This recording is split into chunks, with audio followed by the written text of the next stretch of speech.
During the campaign, I said that we must scour this budget, line by line, eliminating what we don't need or what doesn't work, and improving the things that do. As the first Chief Performance Officer, working with Peter Ortzag and Rob Neighbors at the Office of Management and Budget, Nancy Killefer is uniquely qualified to lead that effort. Thank you, Mr. President-elect. I'm deeply honored to be selected as the nation's first Chief Performance Officer and will do my best to create a government that works better for its citizens. That was President-elect Obama with a grand introduction of his new hire, Nancy Killefer. So what exactly will a Chief Performance Officer do? A lot of us were emailing each other this morning, not really sure what it was. Will the new CPO be able to cut government spending, or will she simply add to it? Kristina Rasmussen has been studying the issue. She is Director of Government Affairs at the National Taxpayers Union, one of Scoreboard's favorites, and she joins us again from inside the Beltway. Good to see you. Thanks for coming in. Thanks for having me on. So you suggest, I believe I got this right, that it's not exactly a new position, correct?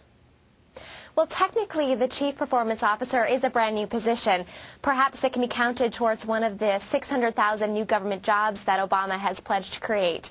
But certainly the intent behind the office is not new. President Clinton had a government performance review project.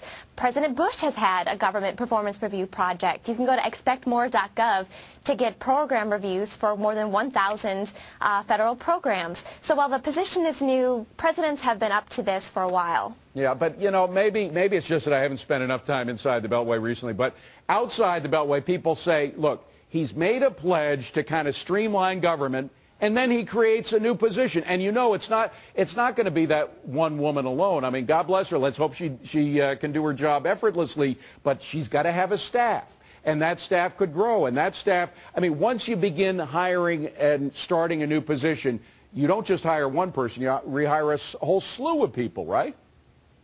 All these folks will have salaries, they'll have benefits, and they'll have pensions, and those are direct taxpayer costs.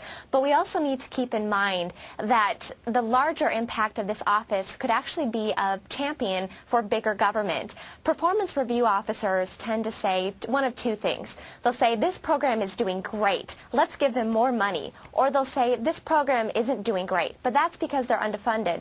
Let's give them more money. So the answer is always, let's give them more money. And that is definitely a cost to taxpayers that we need to be concerned about. Is Obama getting heat inside the Beltway from people like you saying this is sort of a violation of your pledge? Absolutely. But we are also focusing on the positive. One of the things that we've suggested for this new office to focus on is spending transparency. Obama was a sponsor of a bill that created a website, usaspending.gov, where folks can go look at grant and contract spending of the federal government over $25,000. I personally would love to see Nancy focus on making government spending more transparent. Yeah. That's one area where she really can have a great impact. Absolutely. Transparency is key. Of course, Fox Business is still trying to get records of how the TARP money has been spent and how the Federal Reserve is spending money. So we're trying to... Christine, stay with us if you can. We want to bring in our panel as well. A Chief Performance Officer. It's a new job, new word, new phrase, but can it fix an old problem, cutting government spending, or is it just creating more government spending? Welcome to tonight's panel. Joining me here, Julie Satow, business journalist, John Layfield, Fox News contributor, and from Chicago tonight, Al Lewis of Dow Jones Newswire. Al, I want to go to you first.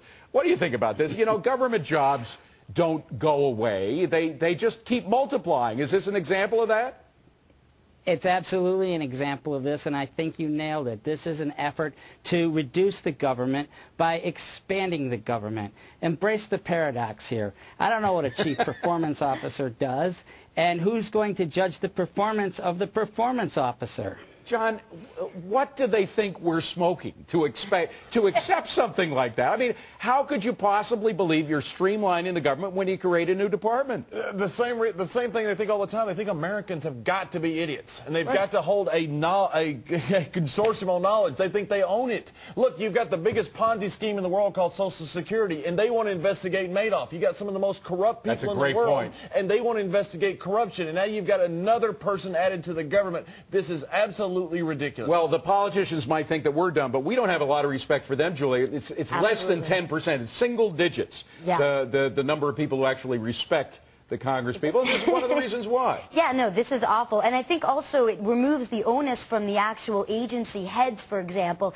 to have to streamline their own their own agencies. You know, it sort of removes it one step. So I think that's a terrible idea. Kristina, what happens now? I mean, how can the American public register its dissent and have some effect on this chief performance officer? Performance reviews only mean something if they're matched up with budgeting decisions, and so far they haven't been. Go to expectmore.gov. There's a link that shows you all the ineffective government programs. Call up your congressman and tell them to defund these ineffective programs. Has that ever worked, though? I hate to be a cynic here, but Kristina, so often when I think of sending a letter to my congressman or phoning them up, I think, they're going to say, okay, just another crazy person. You know, Senator Allard, who was a senator from Colorado, offered an amendment on the Senate floor to cut ineffective programs budgets by 25%. 25% ineffective programs. 64 senators voted against that amendment. Common sense idea, they voted no. But if we call, we complain, we get in their ear, we may be able to bring that number where we finally win. Al, what do you think? Particularly out in the Midwest of the country, in the mountain states, in Denver, do you think that we can register and our complaints, our protests will be heard from far away? Maybe in an election year, but certainly not all the time. I mean, as you've just pointed out, there are websites that list one government inefficiency after the next. We know where they all are. Who's got the will to do something about it? And even if you have the will to do something about it, is chief performance officer is the way to go about it? And John, Al really hit upon it. Label. The fact is that that's why new presidents try to get so much done in the first 100 days, because that's the furthest away they'll be from the next election. Exactly. And look, you had an entire government office supposed to watch Fannie and Freddie. You had an entire government office supposed to watch Bernie Madoff. They did not do it. If you want transparency here, you're going to have a bunch of these congressmen going to jail with Bernie Madoff. These guys are spending money like crazy. They have no cause and effect whatsoever. Kristina Rasmussen, thank you so much for being here. We'll see more of our panel in just a minute.